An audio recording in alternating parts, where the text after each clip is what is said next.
எவ்வளவு பெரிய துரோகம்! மாநிலங்களுடைய அதிகாரிகளை எல்லாம் ஒன்றிய அரசு ஒன்றின் பின் ஒன்றாக எப்படி பறிக்க நிற்கிறது என்பதை உணர்ந்து கண்டன குரல் எழுப்ப ஆரம்பித்திருக்கிறார்கள்.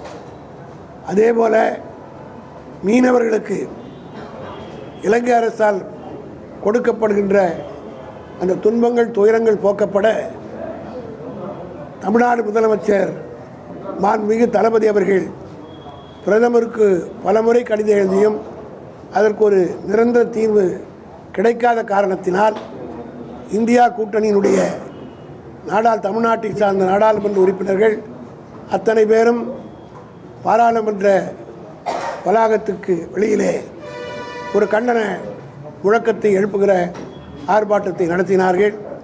மூன்றாவது கட்டமாக நேற்றைய தினம் தமிழ்நாட்டிலே இருக்கின்ற 72 இடங்களில் திமுகவின் சார்பில் கண்டன கூட்டங்கள் நடத்தி ஒன்றிய அரசு எந்த அளவுக்கு தமிழகத்தை வஞ்சிக்கிறது என்பதை மக்கள் மத்தியிலே தெளிவுபடுத்த வேண்டும் என்று தலைவர் அவர்கள் ஆணையிட்டதனுடைய விளைவு பொதுக்கூட்டங்கள் மிக குறுகிய காலத்தில் ஏற்பாடு செய்யப்பட்டது. அந்த கூட்டங்கள் அனைத்தும் மிகப்பெரிய வெற்றியை அடைந்திருக்கிறது.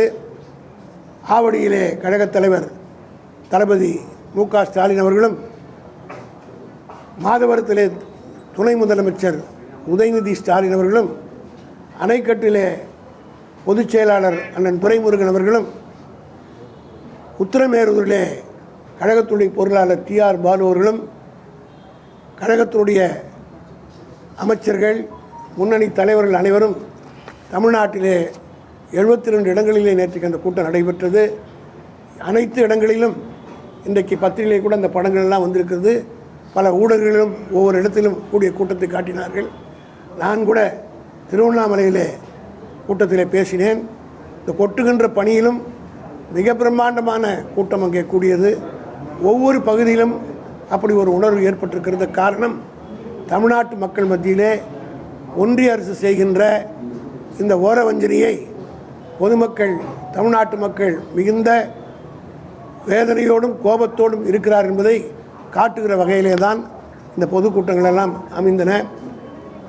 இன்றைக்கு ஒன்றிய அரசு எந்த அளவு, ஏன்னா இதெல்லாம் பொதுமக்களுக்கு பொதுவாக தெரியவில்லை, எந்த வகையிலே பொத்தாம் பொதுவாக சொல்வதை காட்டிலும் பொதுக்கூட்டங்கள் மூலமாக விளக்க வேண்டும் என்று சொன்னதற்கு காரணம், தெளிவாக ஒவ்வொரு பேச்சாளரும் பேசியிருக்கிறார்.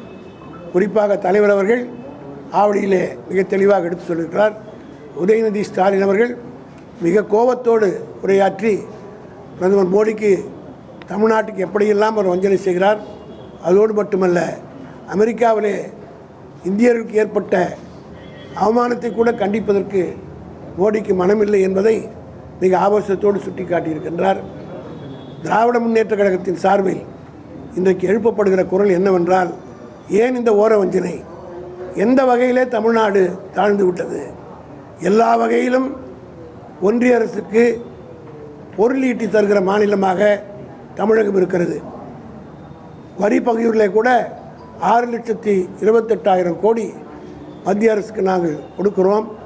ஆனால் அதில் எவ்வளவு மத்திய அரசு எங்களுக்கு திருப்பி கொடுக்கிறது? 56,000 கோடி. 1/6 கூட கிடையாது. இது எந்த வகையிலே நியாயம்? ஆனால் அதே நேரத்தில் உத்தரப்பிரதேசத்துக்கும் பீகாருக்கும் குஜராத்துக்கும் அவர் கேட்காமலே கொண்டு போய் கொடுக்கிறார்கள். ஏன் இந்த ஓர வஞ்சனை? இதை சுட்டி காட்டுவதற்குத்தான் அண்ணா வழியிலே அண்ணா அவர்கள் கூட அன்றைக்கு 67 ஆட்சிக்கு வந்தவுடன் சேலம் இரும்பாலை வேணும், எழுச்சி நாள் என்று கொண்டாடி மத்திய அரசுடைய கவனத்தை ஈர்த்தார்கள். அதனுடைய விளைவு பிற்காலத்தில் சேலத்தில் இரும்பாலை எல்லாம் வந்தது.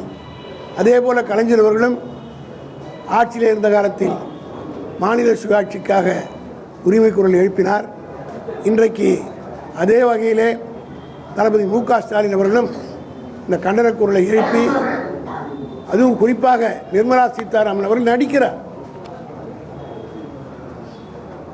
தமிழ்நாட்டு நானும் ஒரு தமிழச்சி தான் என்று சொல்லுகிற அந்த அம்மையார், இதுவரையிலே அந்த அம்மையார் நிதியமைச்சராகி தமிழ்நாட்டுக்கு என்ன செய்திருக்கிறார்கள்? நாங்கள் கொடுக்கிற பணத்தை கூட திருப்பி கொடுப்பதற்கு யோகியதை இல்லை என்றால் என்ன? எந்த அளவுக்கு புயல் வெள்ளத்திலே தமிழ்நாடு பாதித்தது, நிதி நிலைமை சரியில்லை, எங்களுக்கு நிதி கொடுங்கள் என்று, சேர வேண்டிய நிதியிலிருந்து கொடுங்கள் என்று கேட்டால் கூட கொடுக்க மறுக்கிறார்கள்.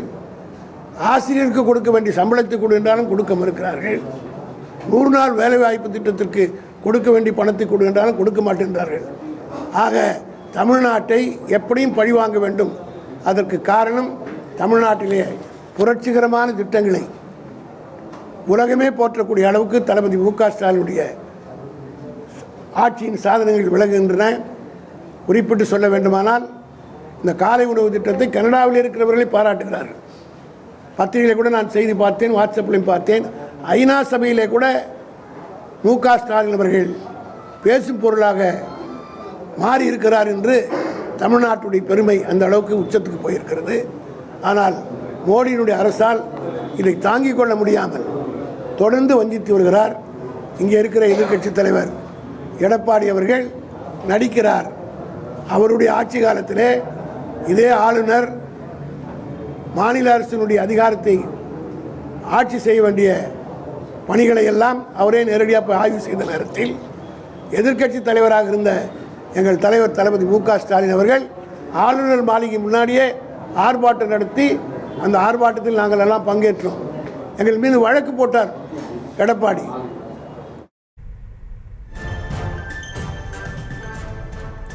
திமுக அமைப்பு செயலாளர் RS பாரதி செய்தியாளர்களை சந்தித்தார். அந்த காட்சிகளை பார்த்தோம்.